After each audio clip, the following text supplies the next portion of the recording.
कैसे हैं आप लोग। मैं आशा करता हूं कि आप लोग ठीक ही होंगे। आज हम लोग पढ़ने वाले हैं वॉइस। इसके अलावा हमने बहुत सारे वीडियो अपलोड कर दिए हैं, नरेशन से रिलेटेड कर दिया है और सिंथेसिस के कुछ वीडियोस अपलोड किए हैं और ट्रांसफॉर्मेशन। तो अगर आपने हमारे पुराने वीडियोस को, पिछले वीडियोस को नहीं देखा है तो आप हमारे चैनल पे उन वीडियोस को देख सकते हैं, ठीक है। और आज हम लोग पढ़ने वाले हैं वॉइस। जैसा कि हम सबको पता है कि वॉइस जो हैं वो दो तरीके के हैं, active voice and passive voice. Verb हमारी दो तरीके से काम करती है, एक तो एक्टिव वॉइस में और पैसिव वॉइस में। जब सब्जेक्ट खुद स्वयं कुछ काम करता है तो वो वर्ब एक्टिव वॉइस कहलाती है, और जब कोई काम होता है और उस काम का परिणाम सब्जेक्ट झेलता है तो उस काम को, तो ऐसे सेंटेंस को, ऐसी वर्ब को पैसिव वॉइस बोलते हैं, ठीक है। जब डूअर खुद ही, सब्जेक्ट मीन्स काम खुद करता है तो एक्टिव वॉइस होता है, और जब काम किया जाता है और उसका परिणाम जो है, रिजल्ट, वो सब्जेक्ट झेलता है तो उसको पैसिव वॉइस बोलते हैं, ठीक है। When subject is active in a sentence, that sentence is called active voice sentence. When subject is inactive in a sentence, that verb और that sentence is called passive voice, ठीक है। तो active से passive voice हम लोग सीखने वाले हैं, लेकिन वन क्वेश्चन अराइजेस, हम लोग एक्टिव से पैसिव बनाते क्यों हैं, ठीक है। हमारे दिमाग में यही आता है कि सब्जेक्ट को ऑब्जेक्ट की जगह कर दिया, ऑब्जेक्ट को सब्जेक्ट की जगह कर दिया, वर्ब की थर्ड फॉर्म लिख दिया, बस हो गया पैसिव वॉइस। पैसिव वॉइस क्यों बनाते हैं, क्या इसके पीछे लॉजिक है? क्या हम एक्टिव वॉइस से काम नहीं चला सकते थे? क्या हमको पैसिव वॉइस बनाना ज़रूरी है?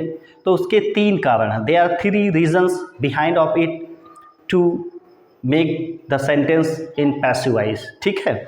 जैसे सबसे पहले है, जब सेंटेंस में ऑब्जेक्ट की इंपॉर्टेंस देनी होती है तब हम सेंटेंस को पैसिव वॉइस में बनाते हैं। एक्टिव वॉइस में इट इज़ नॉट पॉसिबल, ये संभव नहीं है। सेंटेंस के अंदर जब हमको ऑब्जेक्ट की इंपॉर्टेंस देनी होती है तो सेंटेंस हमको पैसिव वॉइस में बनाना पड़ता है। We have to make the sentence in passive voice जब हमको ऑब्जेक्ट की इंपॉर्टेंस देनी हो। जैसे जो काम करने वाला है वो इतना इम्पॉर्टेंट नहीं है, जो जिस पर काम किया गया है तो दैट पर्सन और दैट थिंग इज़ इम्पॉर्टेंट, तो सेंटेंस हमको पैसिव वॉइस में बनाना पड़ता है। जैसे कोई पुलिस ने एक डाकू को अरेस्ट किया, तो जो एरिया थी, जो उस क्षेत्र के लोग थे वो डाकू से परेशान थे, तो किसने गिरफ्तार किया, इट इज़ नॉट इम्पॉर्टेंट। गिरफ्तार कौन हुआ, डाकू, तो ये इंपॉर्टेंट है। जब हमको सब्जेक्ट की इंपॉर्टेंस ना दिखा करके ऑब्जेक्ट की इंपॉर्टेंस दिखानी होती है तो हम सेंटेंस पैसिव वॉइस में बनाते हैं। जैसे the robber has been arrested, ठीक है, पॉइंट नंबर 1। दूसरा है, लैंग्वेज को फॉर्मल बनाने के लिए पैसिव वॉइस का इस्तेमाल किया जाता है, ठीक है। अगर हम लैंग्वेज को फॉर्मल बनाना चाहते हैं तो हमको पैसिव वॉइस में सेंटेंस बनाना पड़ता है। If you want to make the language formal then we have to make the sentence in passive voice, ठीक है। पैसिव वॉइस में बनाना पड़ता है। जैसे अगर कहा जाए दरवाज़ा खोल, तो ये लैंग्वेज एक तरीके से अभद्र है, लगती है कि दरवाज़ा खोल दो, ये थोड़ा सा हर्ट होता है सुनने में। लेकिन अगर इसी टेंस को ऐसे बना जाए, लेट, पहला सेंटेंस जैसे ओपन द डोर, दरवाज़ा खोल दे, तो ये इसमें ऑर्डर दिया गया है सीधे सीधे, तो ये लैंग्वेज इनफॉर्मल मानी जाती है। अगर इसी सेंटेंस को ऐसे बना दिया, let the door be open, तो हो जाएगा दरवाज़ा खोल दिया जाए, तो ये लैंग्वेज हमारी शाही बन जाती है, इट बिकम्स रॉयल लैंग्वेज। तो लैंग्वेज को फॉर्मल बनाने के लिए भी पैसिव वॉइस का इस्तेमाल करते हैं। Point number 3, when subject is hidden, जब सब्जेक्ट सेंटेंस के अंदर हिडन होता है या हम सब्जेक्ट का नाम नहीं लेना चाहते हैं और सेंटेंस को बोलना चाहते हैं। व्हेन सब्जेक्ट इज़ हिडन, जब सब्जेक्ट हिडन हो and we want to speak the sentence, हम वो सूचना किसी को देना चाहते हैं, हम सेंटेंस को बताना चाहते हैं, जो सूचना है उसको किसी तक पहुंचाना चाहते हैं और सब्जेक्ट का नाम नहीं लेना चाहते, तब सेंटेंस हमको पैसिव वॉइस में बनाना पड़ता है। जैसे अगर आपने बोला कि घड़ी चोरी हो गई है, अब सब्जेक्ट किसने चुराया, नोबडी नोज। कोई, अगर आप जानते भी हैं क्लास में किसी ने, बंदे ने घड़ी चुरा ली है, लेकिन आप उसका नाम नहीं लेना चाहते हैं और ये बता भी देना चाहते हैं कि मेरी घड़ी चोरी हो गई है, तो सेंटेंस आपको पैसिव वॉइस में बनाना पड़ेगा। You have to make the sentence in passive voice. जैसे my watch has been stolen, my watch has been stolen. I repeat once again, please pay attention towards me. हम ये कह रहे हैं कि पैसिव वॉइस क्यों बनाते हैं, तो पैसिव वॉइस बनाने के 3 कारण हैं। There are 3 reasons to make the sentence in passive voice. Number 1, जब सेंटेंस में ऑब्जेक्ट की इंपॉर्टेंस देनी हो तब सेंटेंस पैसिव वॉइस में बनता है। लैंग्वेज को फॉर्मल बनाने के लिए सेंटेंस को पैसिव वॉइस में बनाना पड़ता है। व्हेन सब्जेक्ट इज हिडन, और जब सब्जेक्ट हिडन हो या सब्जेक्ट का हम नाम नहीं लेना चाहते तब सेंटेंस हमको पैसिव वॉइस में बनाना पड़ता है। ठीक है, फिर क्या करना है कि अगर वर्ब जो होती है हमारी वो एक्टिव वॉइस और पैसिव वॉइस में होती है। जब सब्जेक्ट स्वयं कुछ काम करता है तो वो वर्ब हमारी एक्टिव वॉइस में होती है, और जब कोई काम होता है और उस काम का परिणाम सब्जेक्ट झेलता है तो वो वर्ब हमारी पैसिव वॉइस में होती है। जैसा कि आपको पता होगा अच्छी तरीके से कि ट्रांसिटिव वर्ब का ही पैसिव वॉइस बनाया जाता है, इन ट्रांसिटिव का पैसिव वॉइस नहीं बनाया जाता। ठीक है, लेकिन पैसिव वॉइस में एक्सपर्ट होने के लिए, इसमें महारत हासिल करने के लिए आपको टेंसेज आना बहुत ज़रूरी है। ठीक है, अगर आपको टेंसेज नहीं आते हैं तो फिर पैसिव वॉइस सीखना थोड़ा सा टिपिकल हो सकता है, लेकिन अगर आपको टेंसेज आते हैं तो आपको कोई नहीं रोक सकता है पैसिव वॉइस सीखने से। ठीक है, स्टेप बाय स्टेप, 1 बाय 1 करके हम लोग पैसिव वॉइस सीखेंगे कि किस तरीके से पैसिव वॉइस बनाया जाता है। फिलहाल रीज़न आपके सामने है। हम सभी जानते हैं कि वर्ब हमारी 2 वॉइस में होती है। जब सब्जेक्ट काम खुद करता है तो वर्ब हमारी एक्टिव वॉइस होती है, और जब काम खुद होता है किसी के द्वारा और काम जो हुआ है उसका परिणाम हमारा सब्जेक्ट झेलता है तो वो पैसिव वॉइस कहलाता है। ठीक है, आपके सामने 3 रीजन हैं, वो सामने हमने एक्सप्लेन कर दिया है। आओ हम लोग एक एक करके टेंसेज को पैसिव वॉइस बनाना सीखें। जैसा कि आपको पता है कि 8 टेंसेज के पैसिव वॉइस बनते हैं, 4 टेंसेज के पैसिव वॉइस नहीं बनते हैं, लेकिन वो 4 टेंसेज कुछ ग्रामेरियन, वो जो 4 टेंस बच गए हैं उनको भी पैसिव वॉइस में बना देते हैं। तो वो हम आपको बताएंगे कि वो जो 4 टेंसेस बच गए हैं वो माइकल सॉन करके एक ग्रामेरियन है जो उनका भी पैसिव वॉइस बना देते हैं। तो हमको कुछ वीडियोज़ के बाद आपको हम बताएंगे कि उन 4 टेंसेस का पैसिव वॉइस आप कैसे बना सकते हैं। वो हालांकि मॉडर्न इंग्लिश में यूसेज उनका नहीं है, लोग यूज़ नहीं करते, उपयोग नहीं होते हैं, लेकिन फिर भी आपको पैसिव वॉइस कैसे बनता है ये बता दिया जाएगा। ठीक है, तो क्या करते हैं कि इसमें सब्जेक्ट को ऑब्जेक्ट में और ऑब्जेक्ट को सब्जेक्ट में करते हैं। जैसे एक स्ट्रक्चर हम लोग इस तरीके से देख लें वॉइस का। जैसे वॉइस हो गया, ये हमारा सब्जेक्ट है इस तरीके से। तो सब्जेक्ट को क्या करना रहता है, इधर जब लेके आएंगे तो ये बाई और इधर आता है तो इसको हम बना लेते हैं ऑब्जेक्ट। ठीक है, जब सब्जेक्ट को इधर लेके आएंगे तो बाई और ऑब्जेक्ट हो जाएगा। इधर जो हमारा ऑब्जेक्ट होगा, ठीक है, इसको क्या करेंगे, इसको हम बना लेंगे सब्जेक्ट, न्यू सब्जेक्ट हमारा हो जाएगा। ये हमारा न्यू सब्जेक्ट हो जाएगा, ये न्यू सब्जेक्ट हो जाएगा। और वॉइस की जो हमारी ये वर्ब रहेगी, वर्ब की हमेशा थर्ड फॉर्म लिखते हैं। कौन सी फॉर्म लिखते हैं, थर्ड फॉर्म लिखते हैं। वर्ब में हमेशा थर्ड फॉर्म लिखते हैं, और थर्ड फॉर्म हमेशा एडजेक्टिव का काम करती है, और थर्ड फॉर्म को पास्ट पार्टिसिपल फॉर्म भी कहा जाता है। Past participle form, once again I am repeating, third form को पास्ट पार्टिसिपल फॉर्म कहा जाता है, और ये हमेशा एडजेक्टिव का काम करती है। ठीक है, तो सब्जेक्ट को इधर जब लेके आएंगे तो बाई ऑब्जेक्ट हो जाएगा, और जो ऑब्जेक्ट रहेगा तो इधर हमारा न्यू सब्जेक्ट बन जाएगा, और वर्ब जो हमारी रहेगी वर्ब की थर्ड फॉर्म रहेगी।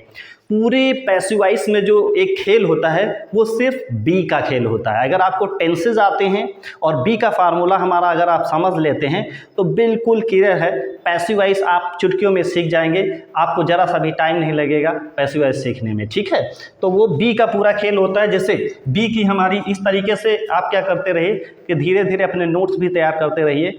आप वीडियो को पॉज करें और उसको नोट्स बनाते चलें। थोड़ा सा मेहनत तो करना ही पड़ेगा, बगैर मेहनत के कैसे हो पाएगा, तो थोड़ा सा नोट्स बनाते हुए चले। ठीक है, तो इस तरीके से बी का पूरा खेल देख लेते हैं।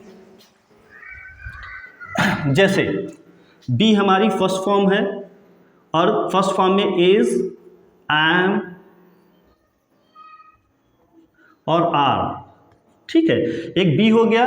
बी क्या है, बी हमेशा मॉडल वर्ब के साथ लगाते हैं, और जो प्राइमरी वर्ब्स होते हैं उसमें हम इज, एम, आर लगाते हैं। बी हमारी वर्ब की फर्स्ट फॉर्म है। बी की सेकेंड फॉर्म क्या है हमारी, बी की सेकेंड फॉर्म है वाज और वर, वाज और वर। और बी की थर्ड फॉर्म क्या है हमारी, ये हो जाएगा बिन। और बी की हमारी fourth form means ING form क्या है, तो वो हो जाएगी बीन। इस तरीके से आपको ध्यान में ये रखना है कि पूरे पैसिव वॉइस में सिर्फ बी का खेल चलता है, सिर्फ बी का। अगर एक बार इस कॉन्सेप्ट को आपने समझ लिया तो पैसिव वॉइस आपके मुट्ठी में, ठीक है। इस तरीके से तो बी ये फर्स्ट फॉर्म है, बी का एक और फर्स्ट फॉर्म होता है इज, एम, आर, जहाँ पर मॉडल्स वर्ब होती हैं, मॉडल्स हेल्पिंग वर्ब होती, वहाँ पे हम पैसिव वॉइस में बी लगाते हैं, और जहाँ पे प्राइमरी एक्सिलरीज होते हैं वहाँ पे इज, एम, आर लगाते हैं। अब ध्यान में ये रखना है कि जैसे जिस टेंस में जो वर्ब लगती है बी की वही फॉर्म लगेगी और वर्ब की थर्ड फॉर्म लगेगी। जैसे प्रेजेंट इंडेफिनिट में वर्ब की फर्स्ट फॉर्म लगती है तो उसमें क्या लगाएंगे, इज, एम, आर लगाएंगे और वर्ब की थर्ड फॉर्म लगाएंगे। अब जैसे पास्ट कंटिन्यूअस में वर्ब की आईएनजी फॉर्म लगती है तो बी की आईएनजी फॉर्म लगाएंगे, ठीक है, बी की ING form is, am, are और प्लस बीइंग प्लस वर्ब की थर्ड फॉर्म। जैसे प्रेजेंट परफेक्ट में अगर आप लगाते हैं वर्ब की थर्ड फॉर्म तो बी की थर्ड फॉर्म लगेगी, मीन्स हैव बीन और हैज बीन वर्ब की थर्ड फॉर्म, ठीक है। पास्ट इंडेफिनिट में वर्ब की सेकेंड फॉर्म लगती है तो बी की सेकेंड फॉर्म लगानी है, मीन्स वाज वर्ब और वर्ब की थर्ड फॉर्म। पास्ट कंटिन्यूअस में लगाते हैं वाज और वर्ब और प्लस वर्ब की आईएनजी फॉर्म लगती है तो वहाँ पे बीइंग लगाएंगे, तो क्या हो जाएगा, वाज बीइंग और वर्ब बीइंग वर्ब की आईएनजी फॉर्म। पास्ट परफेक्ट में मान लो थर्ड फॉर्म लगती है तो बी की थर्ड फॉर्म लगाएंगे, मीन्स बीन लगाएंगे तो हैड बीन प्लस वर्ब की थर्ड फॉर्म। और हो जाएगा फ्यूचर इंडेफिनिट में जो हमारी हेल्पिंग वर्ब लगती है वो हमारी विल और शैल होती है, ये मॉडल वर्ब है, तो मॉडल वर्ब के साथ वर्ब की फर्स्ट फॉर्म बी की फर्स्ट फॉर्म लगेगी, मीन्स बी लगेगी, ठीक है। फ्यूचर कंटिन्यूअस में पैसिव वॉइस बनता नहीं। फ्यूचर परफेक्ट में वर्ब की थर्ड फॉर्म लगती है तो बी की थर्ड फॉर्म लगेगी, मीन्स बीन लगेगा तो विल हैव बीन और शैल हैव बीन और वर्ब की थर्ड फॉर्म। पैसिव वॉइस में हमेशा वर्ब की थर्ड फॉर्म लिखनी है और जिस टेंस में जो फॉर्म लगती है बी की वही फॉर्म लगाना है, वर्ब की थर्ड फॉर्म लगाना है। इट्स वेरी इजी, ठीक है। Once again I am repeating, फिर से ध्यान दीजिए, हम ये बता रहे हैं कि पूरा पैसिव वॉइस में बी का गेम होता है, ठीक है। जैसे प्रेजेंट इंडेफिनिट में वर्ब की फर्स्ट फॉर्म लगती है तो वहाँ पे लगाना इज, एम, आर, मतलब बी की फर्स्ट फॉर्म लगाना इज, एम, आर और प्लस वर्ब की थर्ड फॉर्म।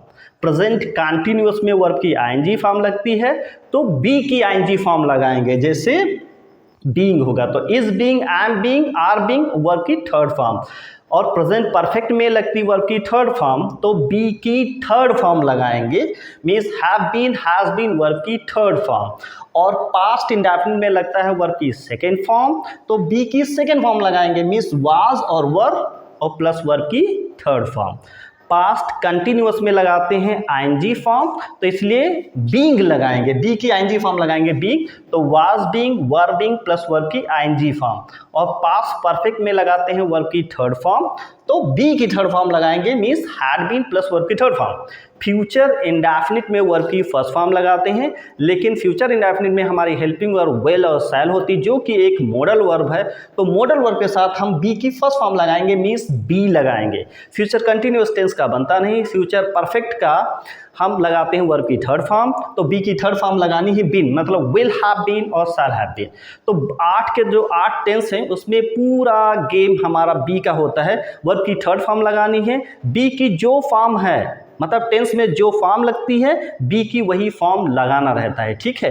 तो क्या करते हैं इसमें जो एक पार्ट्स है, जैसे सब्जेक्ट को ऑब्जेक्ट में लेके आते हैं तो प्रोनाउन के पार्ट्स लिख लेते हैं। जैसे आप नोट कर लीजिएगा, जैसे ये हो गया एक तरीके से एक्टिव वॉइस और ये हो गया पैसिव वॉइस, तो इस तरीके से वॉइस, ठीक है। तो ये हो गया आई, वी और यू, ही, शी, इट और दे, ठीक है। ये आई वी फर्स्ट पर्सन तो आई का ऑब्जेक्टिव केस मी, वी का ऑब्जेक्टिव केस अस, यू का ऑब्जेक्टिव केस यू और ही का ऑब्जेक्टिव केस हिम और सी का ऑब्जेक्टिव केस हर, इट का ऑब्जेक्टिव केस इट और दे का ऑब्जेक्टिव केस देम, ठीक है। ये इसलिए जानना जरूरी है क्योंकि हम जब एक्टिव वॉइस में हमारा जैसे सब्जेक्टिव केस है तो उसमें हमको पैसिव वॉइस में ऑब्जेक्ट बनाना पड़ेगा। तो आई का क्या हो जाएगा मी, वी का हो जाएगा अस, यू का हो जाएगा यू, ही का हो जाएगा हिम और सी का हो जाएगा हर, इट का हो जाएगा इट और दे का हो जाएगा देम। इस तरीके से हो जाएगा, ठीक है।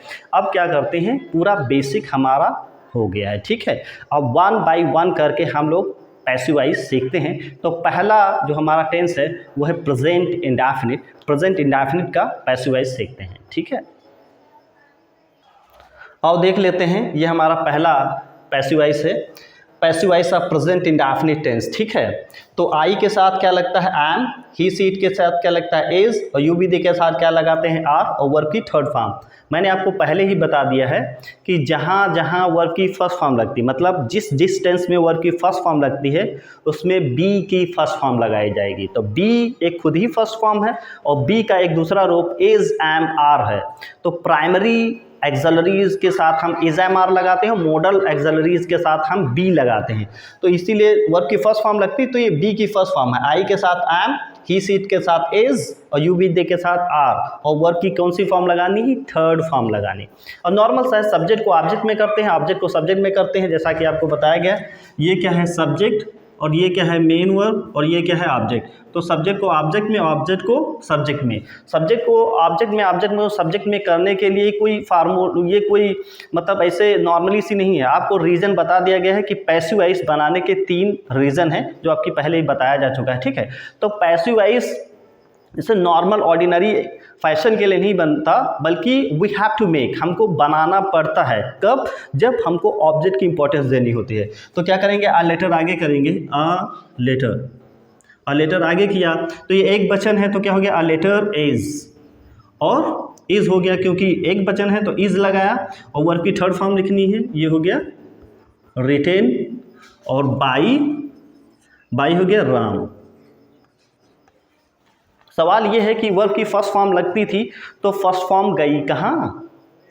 The question arises in your mind, question आपके मस्तिष्क में उठ सकता है कि जो वर्ब की first form present indefinite tense में लगती थी तो वो गई कहाँ। तो वो यही गई क्योंकि वर्ब की जो थर्ड फॉर्म है ये पैसिव वॉइस की है, वर्ब की थर्ड फॉर्म पैसिव वॉइस की है, और वर्ब जो टेंस की फर्स्ट फॉर्म थी वो इज एम आर है। तो इसीलिए बताया गया वर्ब की first form is am are shows the first form of the tense, ये टेंस की फर्स्ट फॉर्म शो करता है। ठीक है, तो गई कहीं नहीं, यही है। Gita does not play hockey, तो ये सब्जेक्ट है, और ये हेल्पिंग वर्ब है, ये मेन वर्ब है, और ये ऑब्जेक्ट है। जैसा कि आपको पता है सब्जेक्ट को ऑब्जेक्ट की, ऑब्जेक्ट को सब्जेक्ट की जगह पर लाना है। तो हॉकी को आगे करिए तो क्या हो जाएगा, इस तरीके से हॉकी, और एक बचन तो क्या हो जाएगा एज, और फिर हो जाएगा नॉट, और प्ले का थर्ड फॉर्म हो जाएगा प्लेड, और बाई, जब गीता को इधर लाएंगे तो बाई लगाएंगे प्रेपोजिशन, और हो जाएगा गीता, इस तरीके से। ओके, फिर ये फर्स्ट टाइप इंट्रोगेटिव है। फर्स्ट टाइप ये क्या है, यहाँ पे हेल्पिंग वर्ब है, ये सब्जेक्ट है, ये मेन वर्ब है, ये ऑब्जेक्ट है। तो क्या करेंगे, सब्जेक्ट को ऑब्जेक्ट की जगह पर और ऑब्जेक्ट को सब्जेक्ट की जगह पर, तो फूड आगे लेके आएंगे तो ये हो गया फूड। तो फूड कितने बचन, एक बचन। तो यहाँ पहले हेल्पिंग वर्ब हमारी डू थी, अब हो गई helping verb is am are, तो एक बचन है तो क्या लगाएंगे इज फूड, और वर्ब की थर्ड फॉर्म रहेगी तो क्या हो जाएगा ईटेन बाई, और यू को इधर लेके आएंगे तो हो जाएगा यू, और question mark, like this. Okay, फिर ये हो गया हमारा क्वेश्चन वर्ड, ये हो गया हमारा हेल्पिंग वर्ब, ये हो गया सब्जेक्ट, ये हो गया मेन वर्ब, ये हो गया ऑब्जेक्ट। जैसे आपको पता है सब्जेक्ट को ऑब्जेक्ट की जगह पर, ऑब्जेक्ट को सब्जेक्ट की जगह पर, तो आ सॉन्ग आगे करेंगे, यहाँ पे आ सॉन्ग। ठीक है, अब आ सॉन्ग हमारा एक वचन हो गया, पहले बहुवचन था तो डू लगा था, अब क्या लगेगा इज, और ये व्हेन की जगह पर व्हेन उतार लेंगे, व्हेन इज अ सॉन्ग, और वर्ब की थर्ड फॉर्म हो जाएगा तो हो जाएगा संग, और बाई, दे को इधर लेके आएंगे तो ये हो जाएगा देम। ठीक है, और क्वेश्चन मार्क। इस तरीके से प्रेजेंट इंडेफिनिट को बनाते हैं passive voice.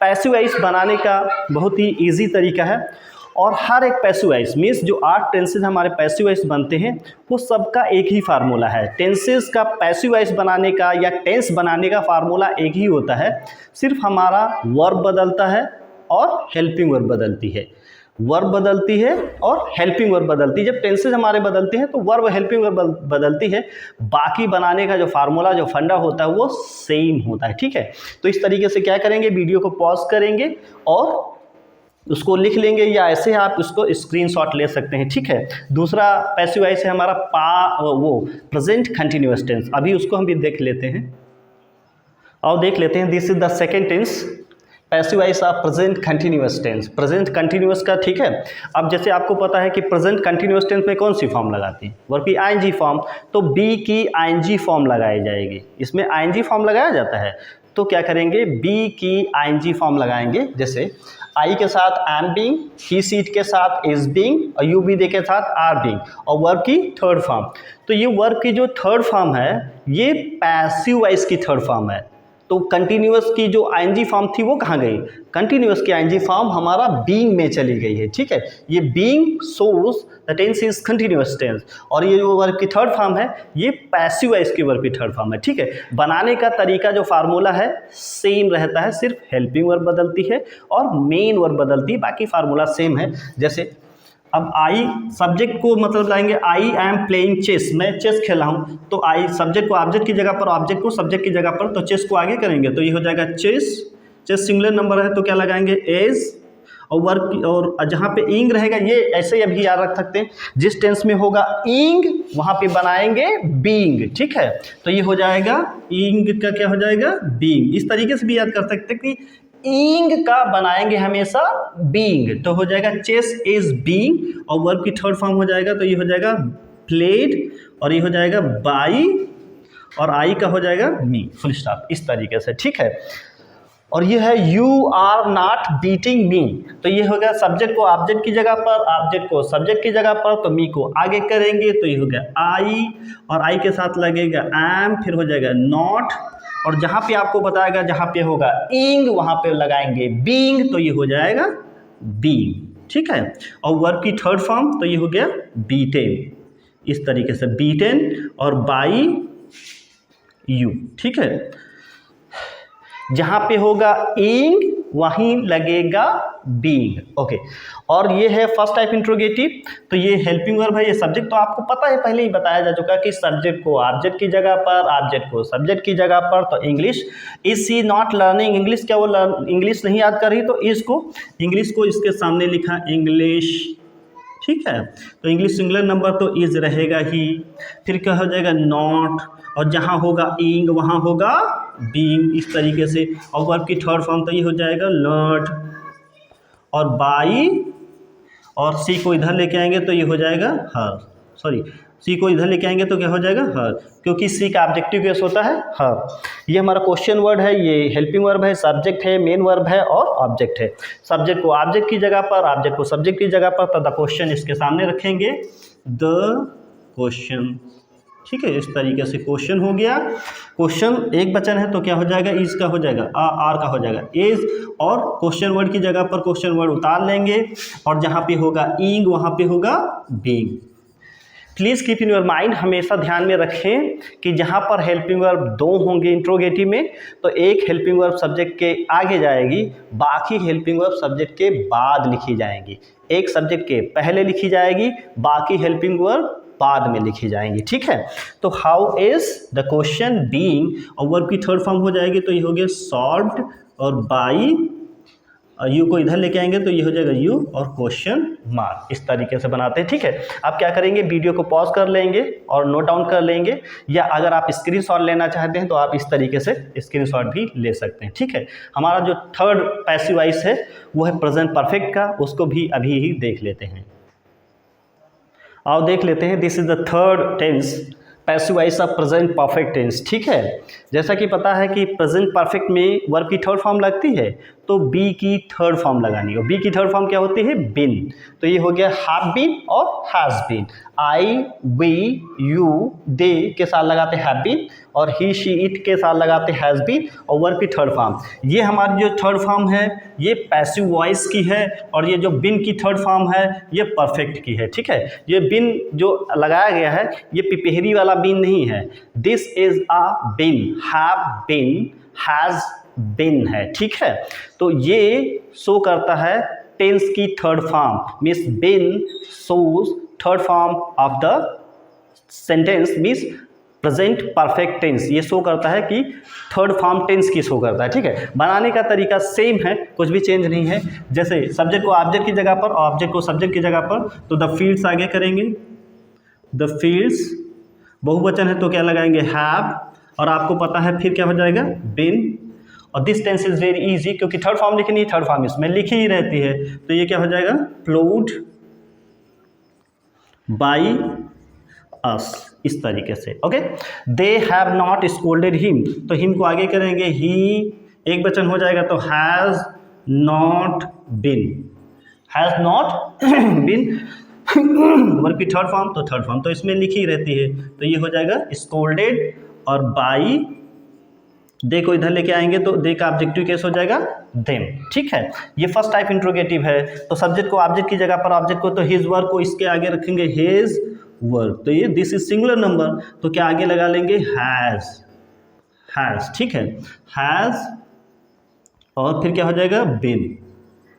I have told you many times कि जहाँ जहाँ डबल हेल्पिंग वर्ब लगती है इंट्रोगेटिव में, एक सब्जेक्ट के पहले लिखी जाती है, बाकी सब्जेक्ट के बाद लिखी जाती है। Please keep in your mind.